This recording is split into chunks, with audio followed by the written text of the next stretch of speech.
कई साल पहले एक योद्धा था। एक बार उसके जीवन में एक ऐसी सिचुएशन आई जिसमें उसने एक ऐसा फैसला लिया जो आपको हिला के रख देगा। कोई भी आदमी किसी भी एक पर्टिकुलर काम में बहुत सक्सेसफुल होता है, वो भी कुछ ऐसा ही करता है जो इस योद्धा ने किया। उसे उस दिन एक ऐसे शत्रु के साथ युद्ध करना था जिसके सैनिकों की संख्या उस योद्धा की सैनिकों की संख्या से भी बहुत ज्यादा थी।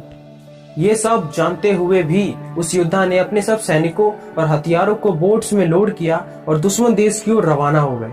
जाते हुए रास्ते में सब लोगों ने उस योद्धा से पूछा कि क्या हम जीत पाएंगे, क्योंकि उनके सैनिकों की संख्या दुश्मन के सैनिकों की संख्या से कम थी। तब उस योद्धा ने उनके सवालों का जवाब नहीं दिया। उन्होंने कई बार पूछा पर उस योद्धा ने एक शब्द नहीं बोला।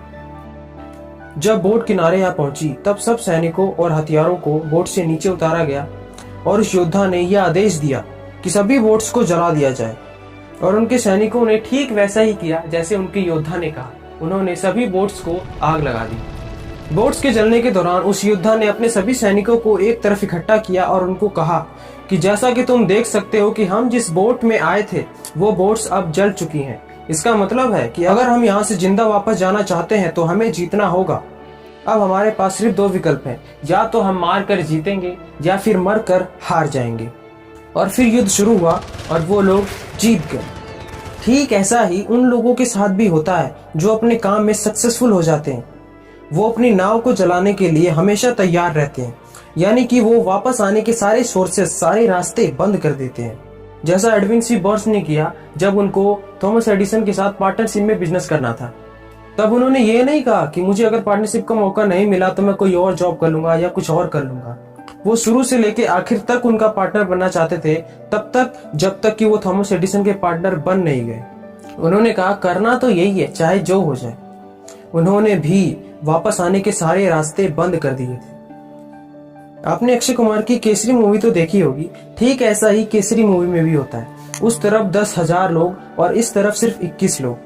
उन्होंने भी अपने देश के लिए वापस जाने के सारे रास्ते बंद कर दिए थे और उन 10,000 लोगों से भी लड़ने के लिए तैयार हुए। और सिर्फ उन 21 लोगों ने 10,000 में से लगभग 600 लोगों को मार गिराया। पर आखिर में वो सब 21 के 21 सिख शहीद हो गए। पर दुश्मन इस सिखों से लड़ते लड़ते इतनी बुरी तरह थक गए थे जिस वजह से वो अपनी युद्ध नीति से भटक गए और इस कारण वो ब्रिटिश आर्मी से लड़ाई में सिर्फ 2 ही दिन में हार गए। जब कोई इंसान अपने वापस आने के सारे रास्ते बंद कर देता है तो वो एक ऐसे स्टेट ऑफ माइंड में होता है जिसे बर्निंग डिजायर कहते हैं। तब वो अपनी डिजायर को पाने के लिए अपना 100% दे पाता है। अगर आपको थोड़ा सा डीपली जाना पसंद है तो आप इस वीडियो को कंटिन्यू कर सकते हैं। अगर आपको डीपली जाना थोड़ा सा नहीं पसंद है तो आप इस वीडियो को यहीं पर छोड़ सकते हैं। तो ये लाइन कि वापस जाने के सारे रास्ते बंद कर दो, इसको हमको एज इट इज अप्लाई नहीं करना है। फॉर एग्जाम्पल, अगर हम एक बिजनेस कर रहे हैं तो यहाँ पे वापस आने के रास्ते को बंद कर देने का मतलब है कि नौकरी नहीं करना है, चाहे जो हो जाए। मैं जो ये बिजनेस कर रहा हूँ, अगर मैं इसमें फेल हो जाऊं तो मैं कोई दूसरा बिजनेस कर लूंगा, पर कभी किसी जॉब पे स्विच नहीं करूंगा। क्योंकि वापस आने का मतलब होता है कि मैं ये काम करने वाला हूँ और बाई चांस अगर मैं इसमें फेल हो गया तो इसको छोड़ के मैं कोई और काम कर लूंगा, यानी कि बैकअप प्लान। ये बैकअप प्लान सही है, पर इसकी वजह से हम अपने काम में 100% नहीं दे पाते हैं। पर इसका मतलब ये नहीं है कि बैकअप प्लान होना गलत बात है, क्योंकि अगर आप कोई बहुत बड़ा फाइनेंशियली रिस्क ले रहे हो तो वहां पर बैकअप प्लान का होना बहुत जरूरी है। क्योंकि अगर आप उस रिस्क की वजह से फेल हो जाओ तो कुछ ऐसा होना चाहिए जो आपको पूरी तरह से टूटने से बचाए। ऐसा बैकअप प्लान जिससे आप एटलीस्ट बर्बाद ना हो। तो यहाँ बैकअप प्लान होना चाहिए।